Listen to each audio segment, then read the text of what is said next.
Hello. This is Jackie B. Peterson, author of Better, Smarter, Richer, 7 Business Principles for Solo and Creative Entrepreneurs.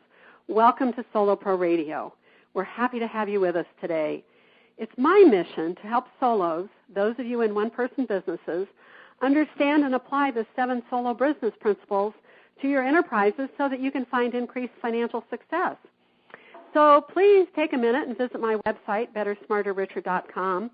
You can download the free ebook outlining the 7 principles, sign up for my free newsletter, and join the conversation on the blog. And, of course, stay tuned to this weekly radio show, which is posted weekly on the Solo Pro website, www.soloproradio.com.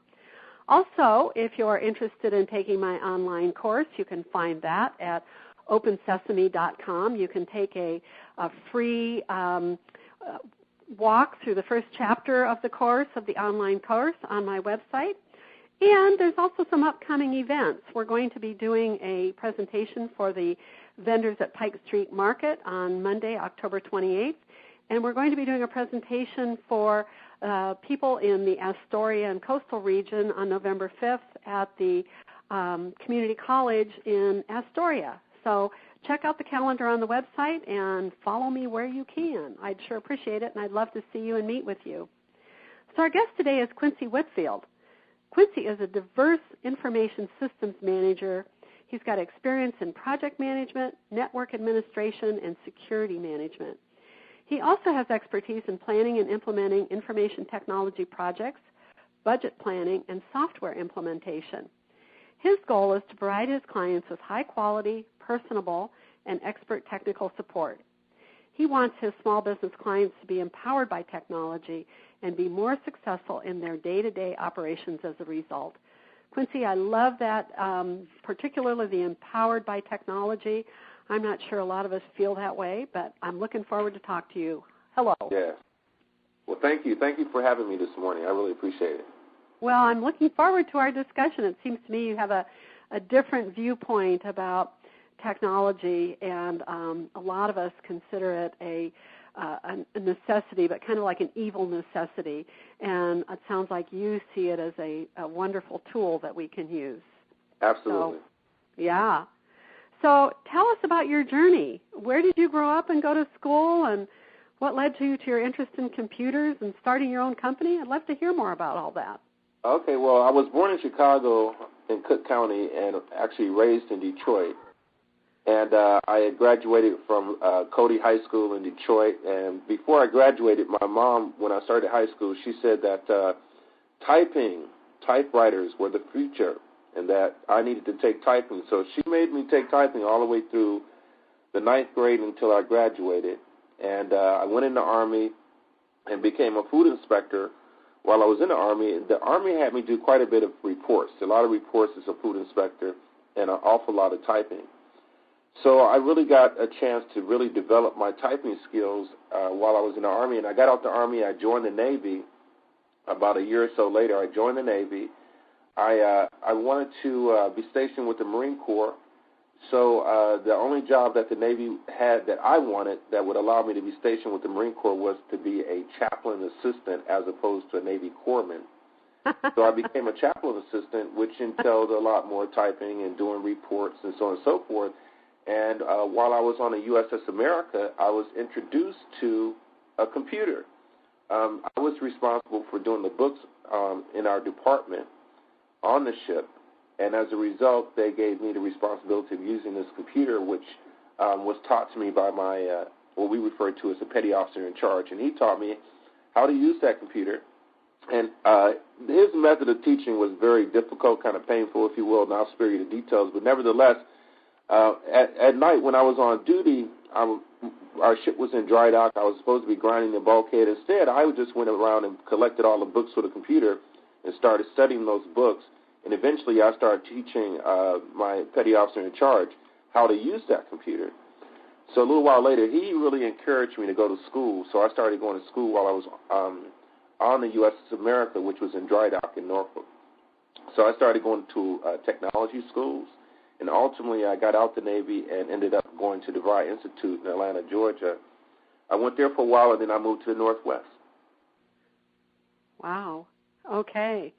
So, I think there's an awful lot of people that the Army and the Navy and give a lot of opportunity to, and it sounds like you're one of those stories, and that, you recognized right away the value of the computer and were interested in it from the very beginning. Is that right? Oh, yeah. I started school. The first school I went to was in 1988. And, wow. I started then, long before, the way computers are today. It's really interesting. Now when I tell a story, I feel like quite an old guy because I did start some time ago. But, yeah, it did. Back then, those things led me to getting into computers as a result of being in the Navy. Oh, that's just fantastic. That's really fantastic. And, of course, who would have imagined in 1988 how computers were going to change and grow and take over everything in our lives and, become so integral to absolutely everything that we do, Well, I have to be honest with you. I always, felt that I wanted to, for a career, I wanted to do something fun. And at the time, computers for me were fun, really fun. They still are, don't get me wrong. But at the time as a young man, what I saw was computers are all the wonderful games you can make. So. Did you ever get into that part of computing? Did you ever become a game yeah, I could talk author? about that your entire show, trust me. Okay.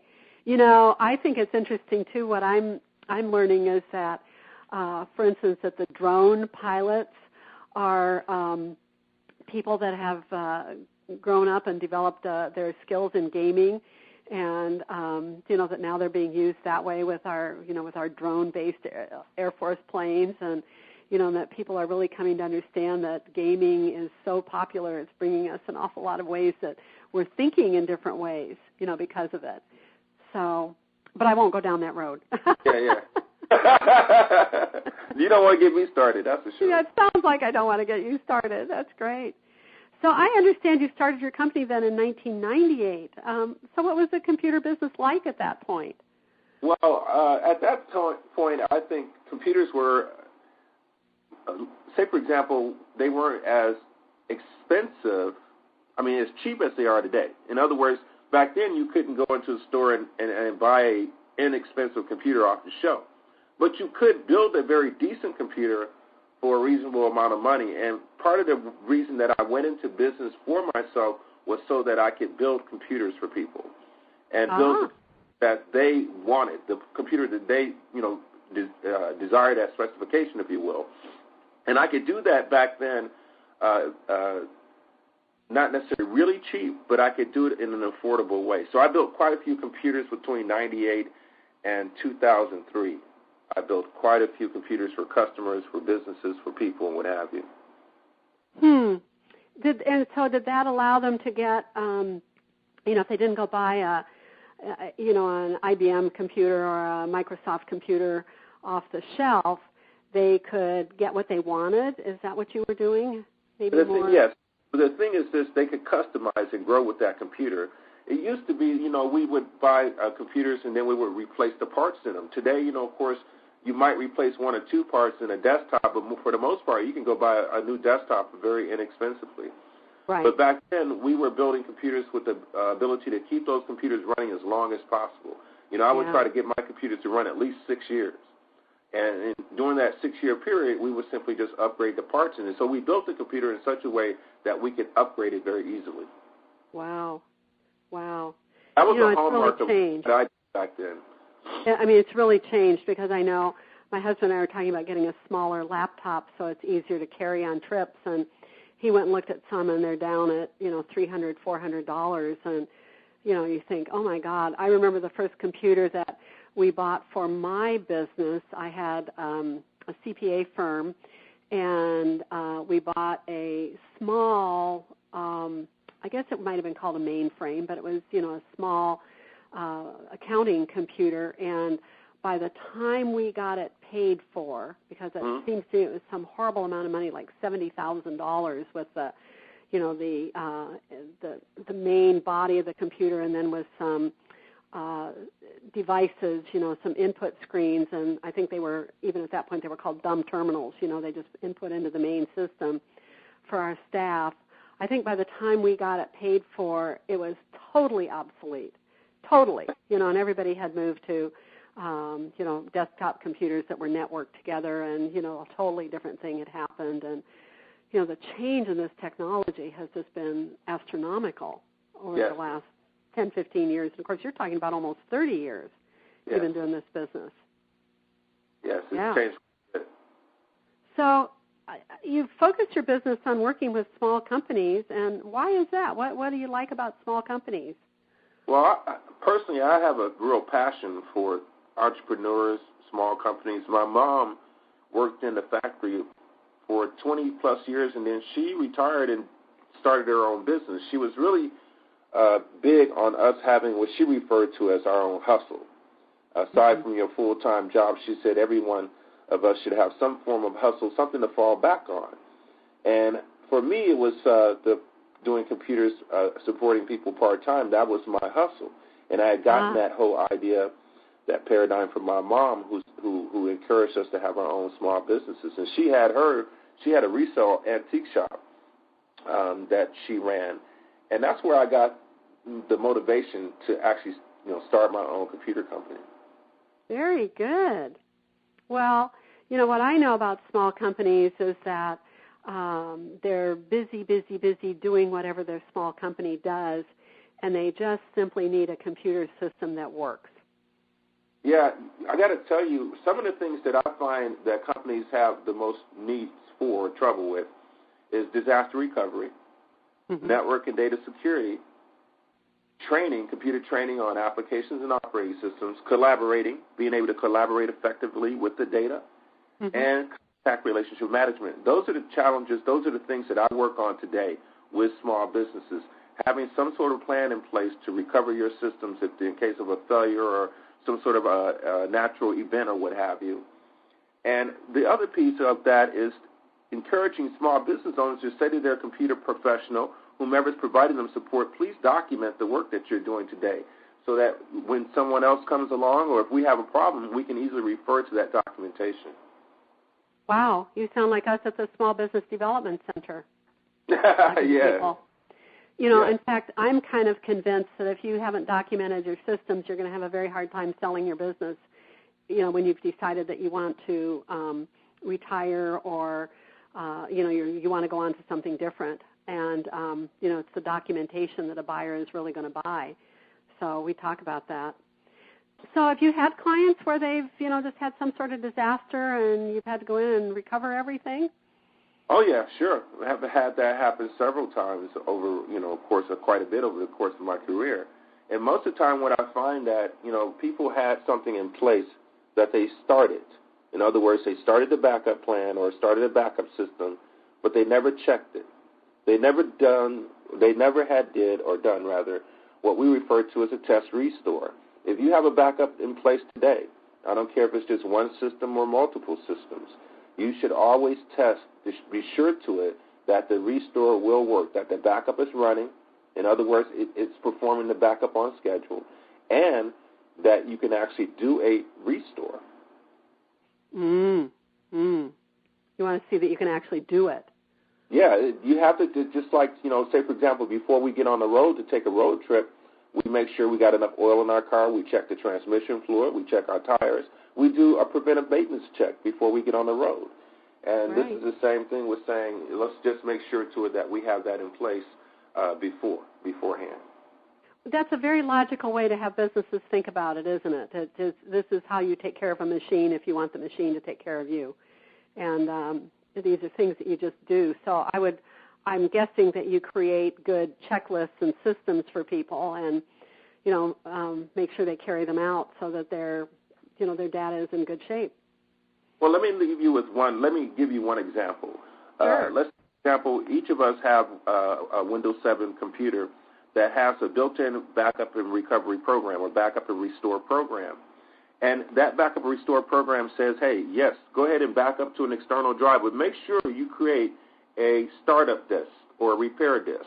Because if this computer crashes, we're going to need that repair disk in order to connect to your backup unit, your external drive, to do a restore to a new drive, for example. So those are the steps. That is to create a backup, a full backup, to set a schedule, and then also to create a repair disk, and then store the repair disk away with the documentation on how to perform a restore. That would be a good example. Wow. Wow, this sounds like very basic and good advice. In fact, I'm thinking, is this going on my computer? So yes. Talk a little bit about, the network security that you do. It just seems like we're hearing story after story after story about systems being hacked. And, I'll bet you my Bank of America credit card has been replaced over the last 10 years at least twice where, the bank has said people hacked into the system, you're not liable, but here's a new credit card. And, you think of all of that stuff that's been going on. And so what can people do for security? Well, listen, I got a good example for you. Say, for example, when you lock your home up, you know each of the locks, each of the doors, what their capabilities are. You know the limitations of your windows and the locks on the windows and what have you. What I encourage small business, the first thing is to know your environment. Understand what you have in place. If you have a firewall router, know the login information for the firewall router. Make sure to document what that firewall is doing at the time you set it up and any changes that were made to it. Make sure you do not broadcast your SSID. That's when we go looking for wireless access points at an organization. We look on a list to see if it's being broadcasted. A security measure is not to broadcast, but rather give the security ID to people when you're ready for them to join your wireless.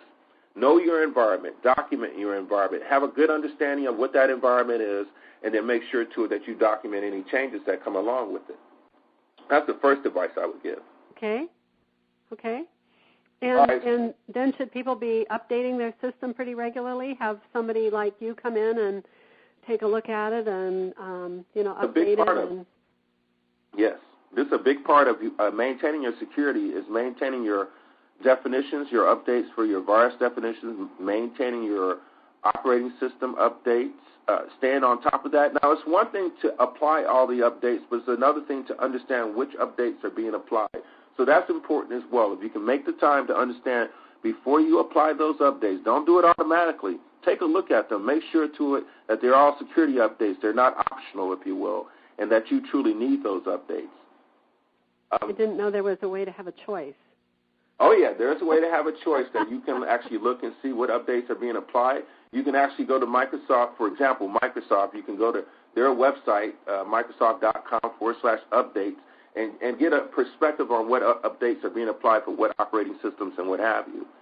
And normally this is not a problem until we start talking about the physical aspects of the computer, for example, updating a driver or what have you. But as far as the security updates, we want to make sure to that all the security updates that do come out, we are applying those updates to our computers. Yeah.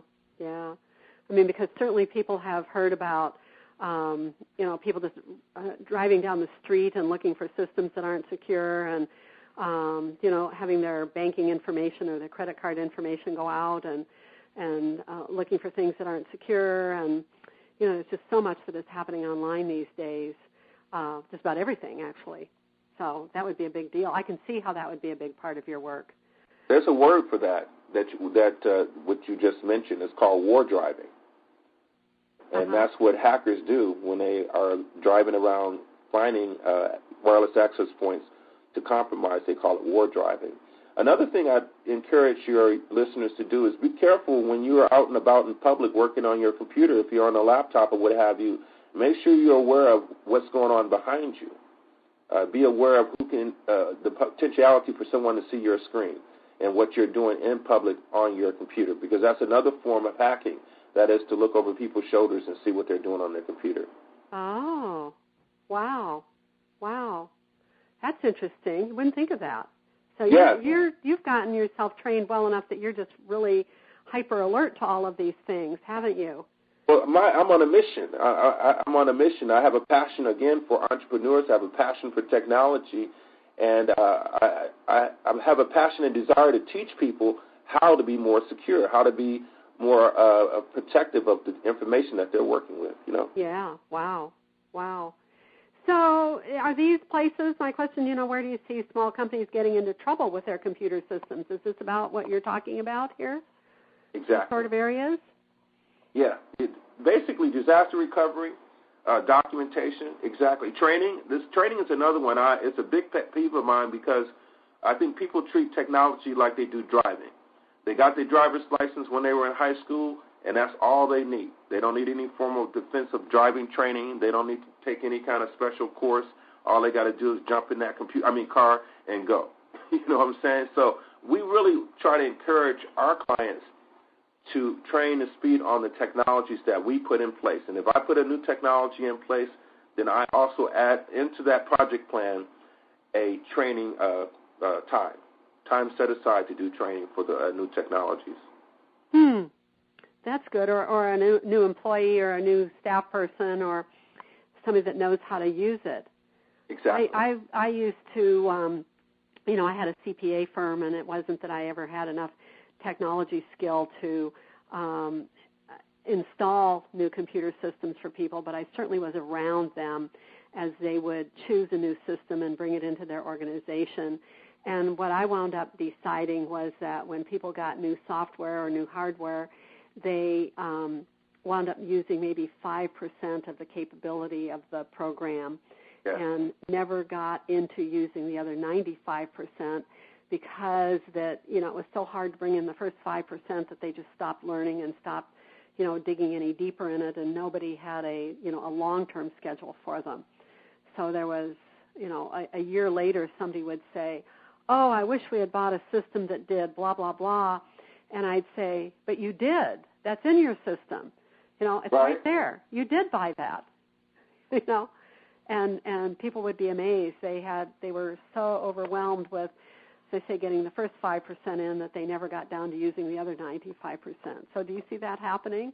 I see that quite a bit. And today is what's interesting for me, having worked with technology for so long, is to know that built into these applications and built into the operating systems is the training, is a documentation that you need to understand how to use that application. So it's a lot easier today to get the 411 on whatever applications we're using. I think the bigger challenge is time. I think people just simply don't have the time or won't take the time to do the training.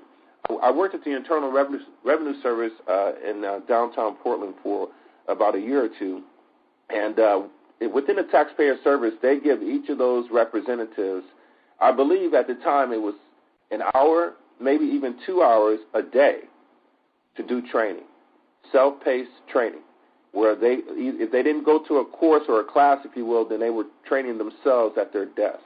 And I think that kind of mission or that type of paradigm, if you will, is important for small businesses to say, hey, let's set aside some time. Let's factor this time piece into the budget, into our planning, whereby we ensure to it that our employees are being trained to speed on the technologies they're using.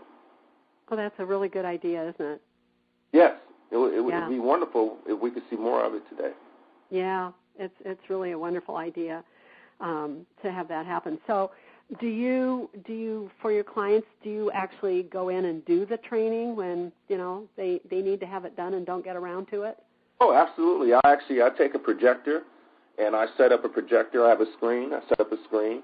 And let's say, for example, I implement Microsoft SharePoint. And I've encouraged an organization to start collaborating by using an intranet. Being able to use Microsoft SharePoint. So I get them all set up. We got SharePoint running, and our first class we're going to talk about creating document libraries. Well, I would come out with a laptop and a projector. I would hook up to their environment. We would bring up SharePoint, and then I would teach each and every individual how to set up document libraries and collaborate. That's an example. Oh, how marvelous. Because so many things I think that we're just kind of expected to learn them on your own, and you stumble around, and then you don't do it. So I think that's a great service that you're providing for your customers. Yeah, I even have met with, say, for example, the small business owner who's just too busy during the week. I've even met with them in off hours and sat them down just to give them a perspective so they can incorporate the technology in their vision for the company. Oh, that's great. That's great. So tell us about your typical client and how you work with them. What does an engagement look like for you? Well, my typical client is any work company with, say, for example, 1 to 10 employees, but do not have any on-site, on-staff computer support person or technology consultant or IT manager. And I say IT manager because many companies need help in the decision-making process. I'm not just a computer repair guy. I'm not just a guy who can fix computers or build computers. I'm that guy who can sit down with you and help you plan on technology implementations for your business. So I go after those small businesses that want help in implementing newer technologies in their businesses. That's cool. And how do you work with them from choosing the technology to do you purchase it for them, or do you help them? Yes, basically what I do is I act as a partner, a broker between a vendor, for example, Dell or Microsoft or a local vendor. I try to encourage my customers to purchase locally. So I'm a partner with various local hardware vendors. And what I do is I get a break from the vendor as a reseller, if you will, as a partner, but I pass those savings on to my clients. Where I make my money is in the services, providing them support, ongoing support and services and what have you. Oh, that's nice. That's really nice. So then you install it, and do you do the installation, or do you have an installing company that does it? No, I do the installations. I actually do it all from A to Z. The planning of the purchase, setting up the planning and purchase process, as well as implementing the technology, as well as maintaining the technology. I've also added to my business remote monitoring and management, whereby we charge our clients a small monthly fee just to monitor their networks and their environments on an ongoing basis. So A to Z. So you're watching for things, making sure they're right and that they don't go wrong as you do all this stuff. Right, exactly. We're changing the paradigm for the business model of break fix. In other words, instead of coming out only when you call me when there's a problem, we're actually being proactive, saying, hey, give us an opportunity to put probes and agents on your network, and we will monitor your environment. Say, for example, let's sign up for a year. We'll monitor your environment for a year and be proactive. We'll do all your updates. We'll make sure to it that your security is working, is in place, and that your computers are running well. That's a good deal. Mm-hmm. That's a good deal. So they've got you really paying attention to them, and they can pay attention to their business. Yeah, this kind of paradigm you see mostly in larger organizations where they use remote monitoring management. What I'm doing is, I like to call a paradigm shift. It's bringing this concept to small business, to the solopreneur, saying, hey, listen, today we all have networking environments. Because of the advent of broadband technology, all of us have a network. Why not give us computer people an opportunity to monitor your environment and be proactive as opposed to calling me when there's a problem? Oh, that's nice. Yeah, I think a lot of professionals like to get in that position where somebody, works with them. They work with their clients on a proactive, regular basis rather than when there's a crisis, because there's so many things you can't do when there's a crisis that you can do if you're doing it on a proactive sort of basis. So it sounds like you're trying to move in that direction. Exactly, yes. Yeah. When somebody calls you when they're in a crisis, it's awful. They're worried about what's going on. They can hardly hear you because they're so upset. And they may not, they may fix the problem, but they may not solve the issue. They could do a surface sort of Band-Aids kind of fix, but not really solve what's going on for them. Yeah, and we see that quite a bit of Band-Aid fixing going on because the business still has to run, with that problem. So. Yeah. And everything's there anymore. I mean, absolutely everything is there. So, it's all online these days. So, how do you market? I mean, how do you find your customers? I find my customers via word of mouth and building relationships by being a go-giver. I just found that word of mouth is just a very powerful concept. All the other marketing concepts that I've tried that were not word of mouth, I just simply spent money. I didn't seem to bring any new business. But getting out and actually talking with people, when I say be a go-giver, I give free seminars. I talk about security. I give classes on how to use email, how to use various aspects of an operating system, and I do those free at various business groups in order to kind of get the word out about myself, but also give the community something to take with them after they sit in one of my presentations. Oh, that's a very good deal. That's a very good deal. So, like maybe you go to small chambers or meetup groups or industry groups where you come in and you're a speaker. I mean, is that the kind of thing that you do? Exactly. Yeah, I speak at various networking groups, business incubators, chambers of commerce, and I talk about cybersecurity and some of the things that we've talked about. I give a more in-depth perspective, for example, on how to document your firewall, understanding the various terminology when it comes to wireless security. So that's been the best way for me to get the word out about my company and about what we're doing, is to get out and be a go-giver, give back to the community, and to build relationships. Oh, I like that word you just used. You just said be a go-giver. Yes. Talk about that. When did you start using that word, Quincy? After I was hanging out with a guy named Mark Herdering who wrote a book called Hanging Out for a Living, and he introduced me to this principle of the go-giver and introduced me to a book that was written about being a go-giver. And it really falls in line with my character and personality. Like I said, I was a chaplain assistant in the military. And, of course, the whole thing, the chaplaincy is about helping people. So I really had this perspective of working and helping people, helping people for a living, if you will. So I just like to incorporate that in what I'm doing now, is by being a go-giver, by giving back, by helping people, and not always having at the front of my mind I need to make $1 to do it, but rather let's see if we can help someone succeed today. I think that's absolutely fabulous. That's absolutely fabulous, and I love that term. I love that, and you use it so easily. It tells me that you've been using it quite a bit. That's a wonderful term. I'm a go-giver. I love that. Yeah.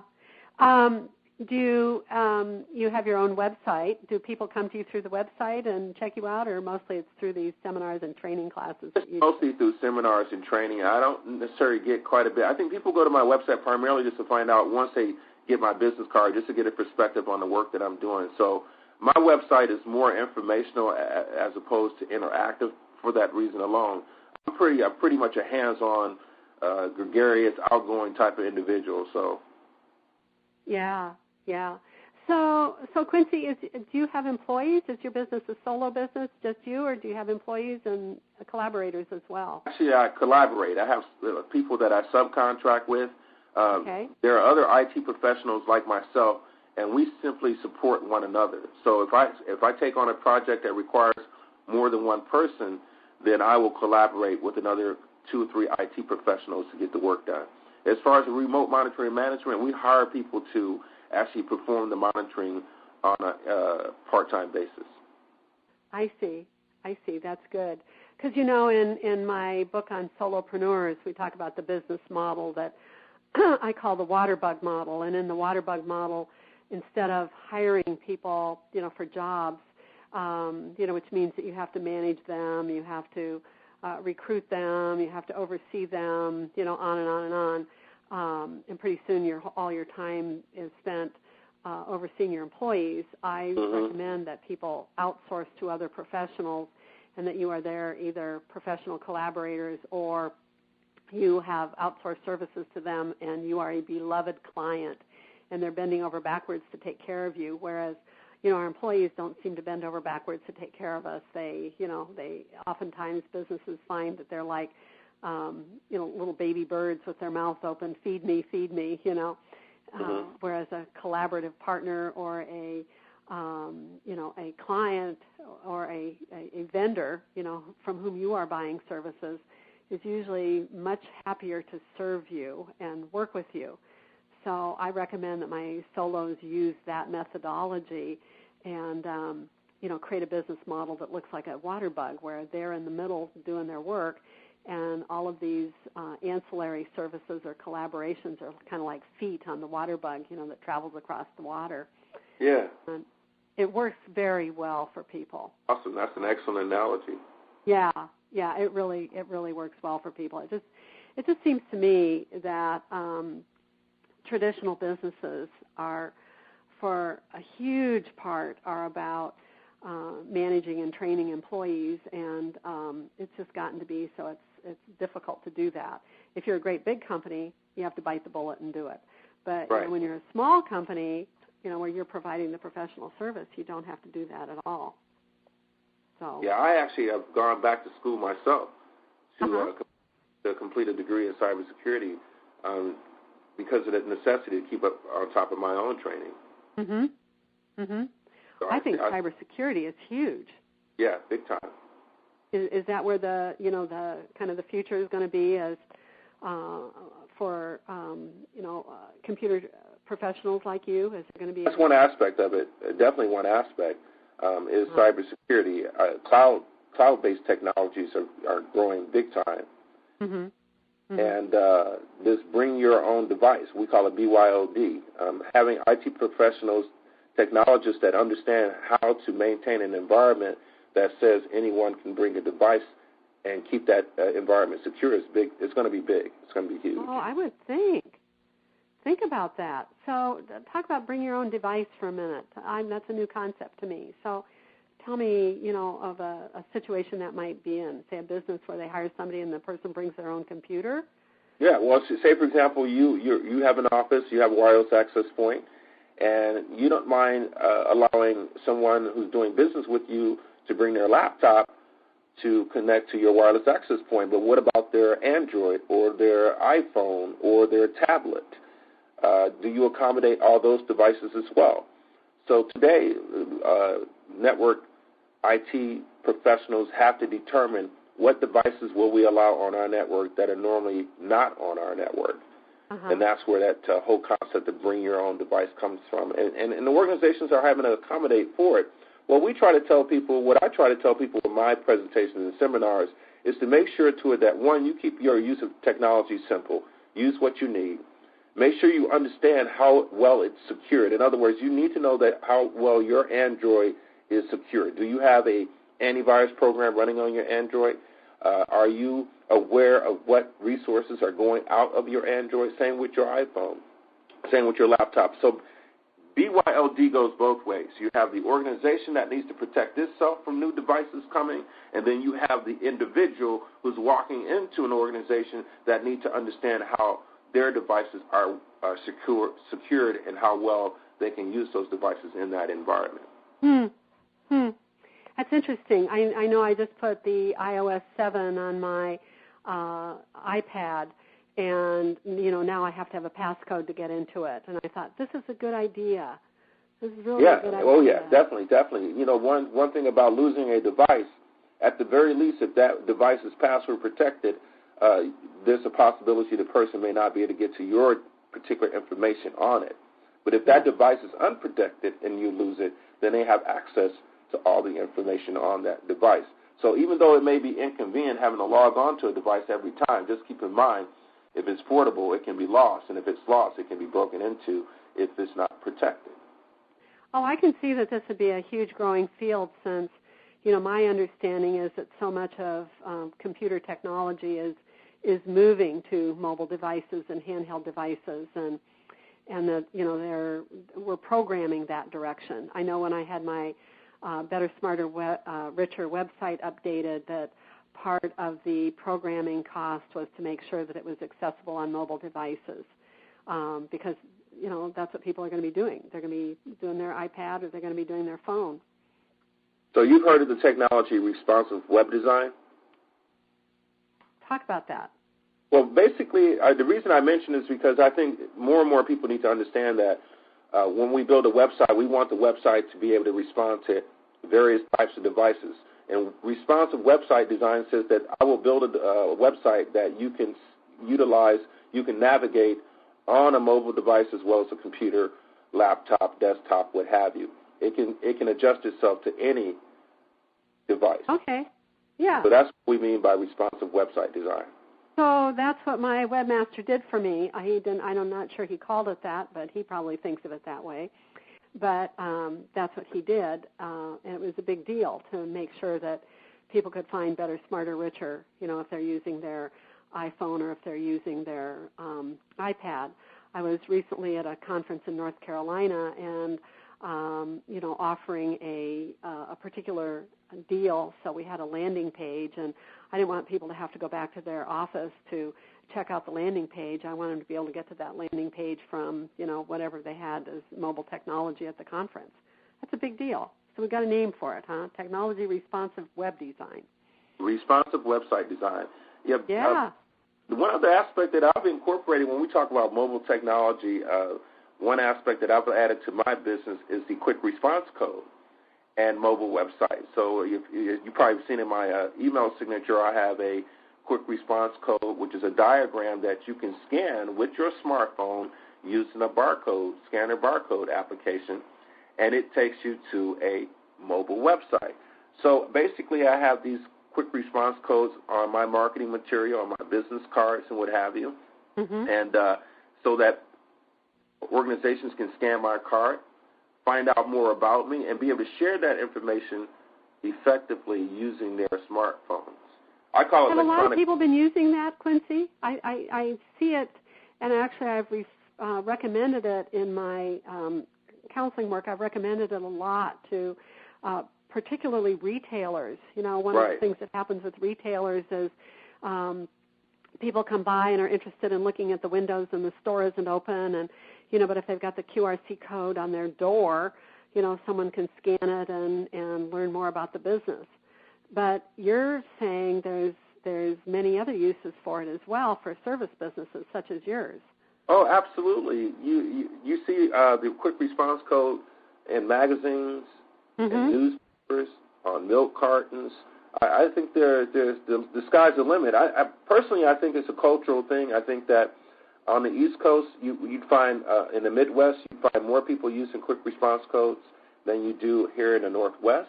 I think it's just a matter of time before it really takes off here in the Northwest as well. But the concept is really growing, and the possibilities in terms of marketing, not only can you market your business, you can offer incentives, you can do video, a whole host of things you can do that will open the doors to people knowing more about your organization, knowing more about your company through quick response codes and mobile websites.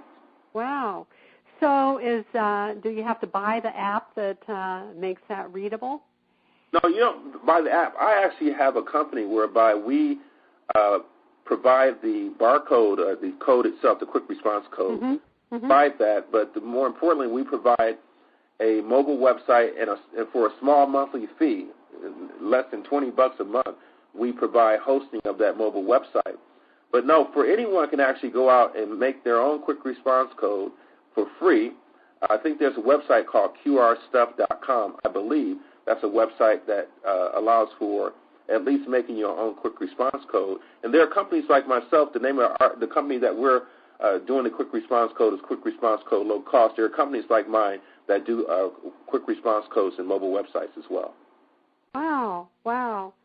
And, I was laughing the other day. I was driving downtown, and there was a great big billboard that was up on the wall, and they had a quick response code that had to have been, 2 feet by 2 feet in the corner of the billboard. Is that too big to read? I mean, it was no. 10 feet up in the air. It's too big or too small. The way the technology works and the scanner works, it knows how to find the 4 different points on the quick response code, and once it finds all 4 points, then it actually takes you to the link that's embedded within the code. Oh, that's so interesting. I think there's big future in that, as I say, especially for people that are retailers, but you're saying there's a lot of other places, too, where you could just go directly to a video or something that you wanted people to see, maybe a special offer of some sort that you might have on your card. Oh, yeah, absolutely. Say, for example, you go and you give a presentation about your business or what have you, and you have these flyers on the table with the quick response code, and you can offer an incentive for those that pick up the flyer and actually scan the code. You can offer them some sort of benefit for it. Wow. Connect. We're just all connected, aren't we? Wow. That's the future of the technology, and this is the emphasis that I place on supporting small businesses is in collaboration and making the most of that connectivity, is understanding how do we leverage the technology, the connectivity, to the point whereby we can drive our business successfully. Yes, yes. And I that's exactly the right question. How can we leverage the technology to grow our businesses? And it sounds like from you have lots of ideas around that.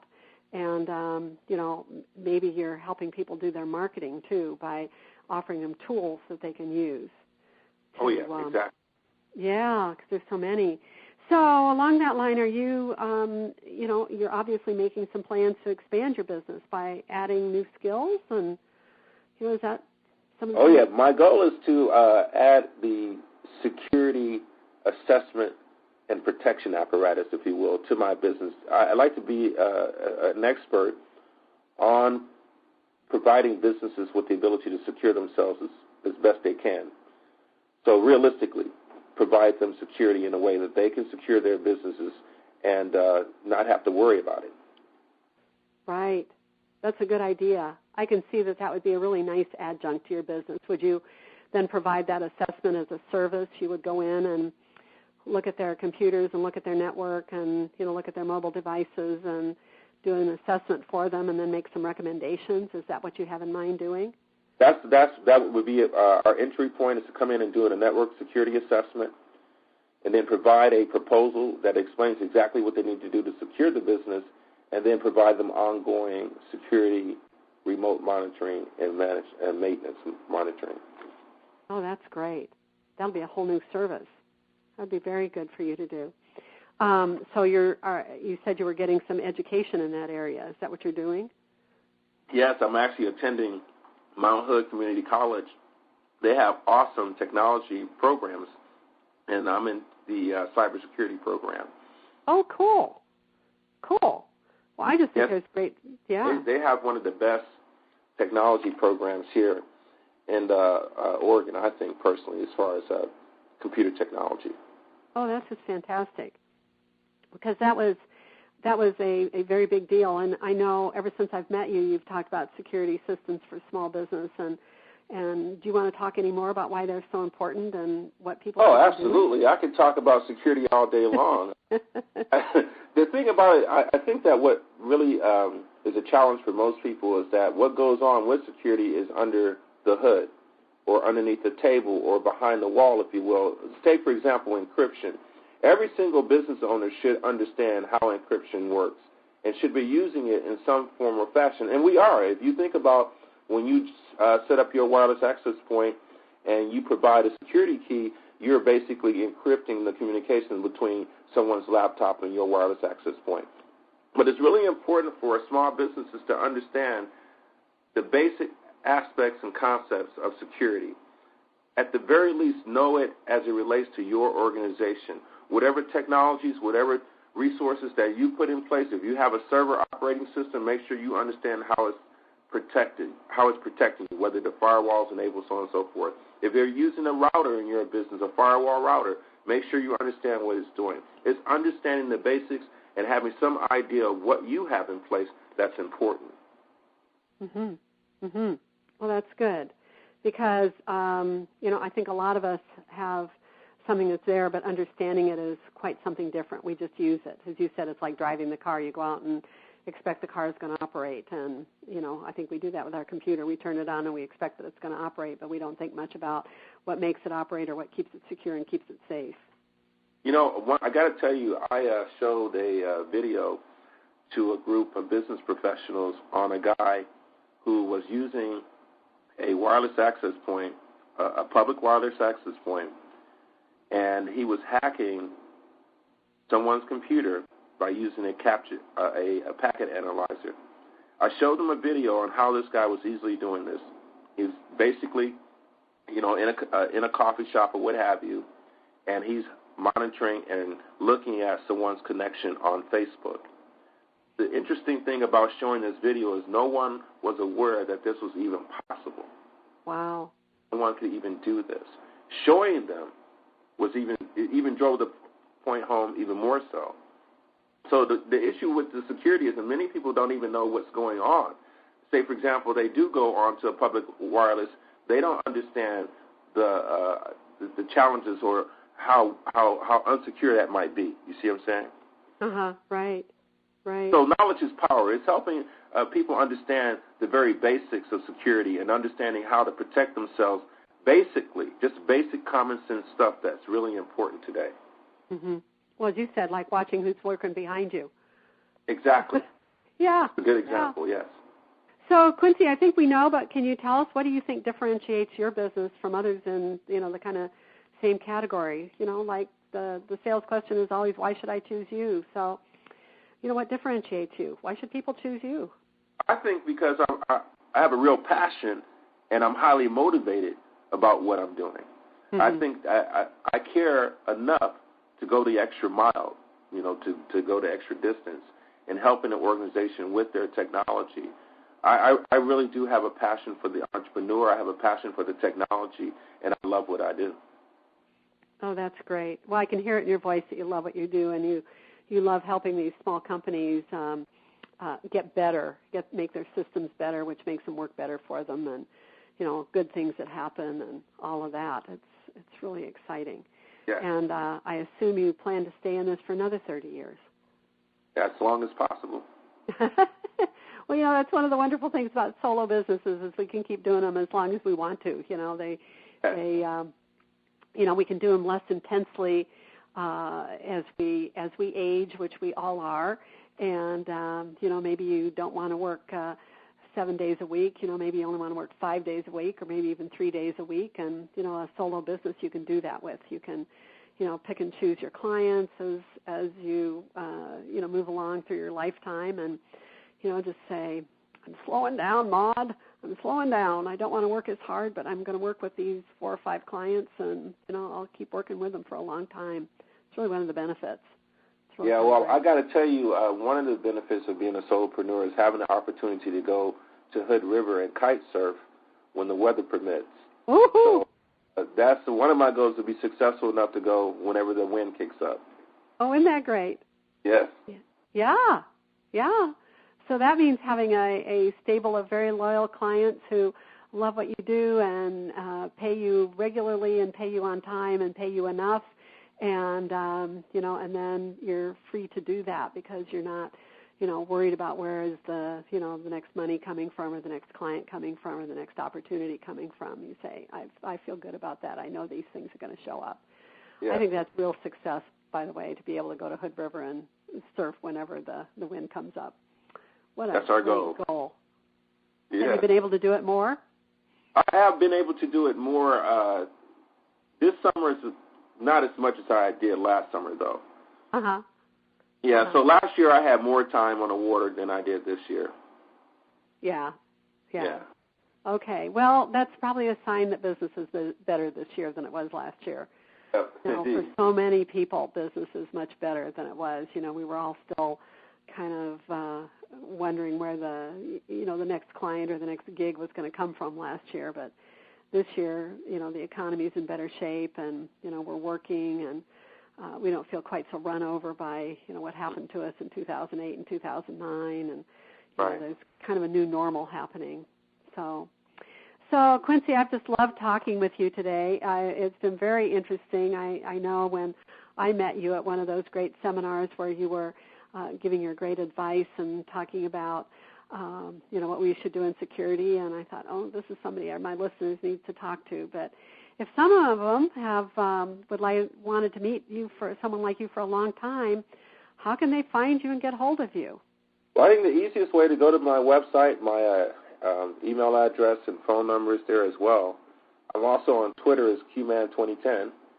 Okay. So those are probably the easiest ways to get hold of me. Just give me a call and set up some time to sit down and get to know one another. So tell us what your website is. It's www.qjwconsulting.com. All right. That's great. And, because we've got lots of solo listeners who pay attention to this radio station, and I know they've gotten to know you a little bit and your philosophy a little bit, and I'm sure there's some of them that said, I've wanted to meet a computer guy like this for a long time. So hopefully you'll hear from some of them. Thank you so much for all that you do. I mean, this is pretty awesome. I looked at some of the podcasts already, and I think they're wonderful. So I really appreciate all that you're doing. Well, thanks, Quincy. You know, I'm just absolutely committed to solopreneurship and as a wonderful way of doing business. You know, years ago, solo businesses were really considered second class or maybe even third class and, you know, dismissed, and people would say, oh, you have a home-based business, and move on, and, you know, you're not a real business. And what I've seen happen over the years is that more and more people are coming into solo businesses, and they provide a tremendous amount of variety, flexibility, good income. You know, businesses can scale. The Internet has made it so that we can work across the globe, and it's really pretty wonderful. Yeah. Absolutely. Yeah. So, listeners, I really appreciate you tuning in today to our Solo Pro Radio and our discussion with Quincy Whitfield, and he's at www.qjwconsulting.com if you're looking for a fabulous computer consultant who loves small businesses and can help you grow. And in the meantime, this is Jackie B. Peterson. I'm the author of Better, Smarter, Richer, 7 Business Principles for Solo and Creative Entrepreneurs. And I hope that you will go to the Better, Smarter, Richer website. You know, we update it with calendar and events and blog posts all the time because we're building a community of successful and interesting solopreneurs, and I hope you're one of those. So tune in again. We're going to have another great conversation next week. And in the meantime, if you're in Seattle, I'm going to be at the Pike Street Market on October 28th. And if you're on the Oregon coast, I'm going to be in Astoria on November 5th and would love to see you. In the meantime, talk to you again next week, and thank you and goodbye.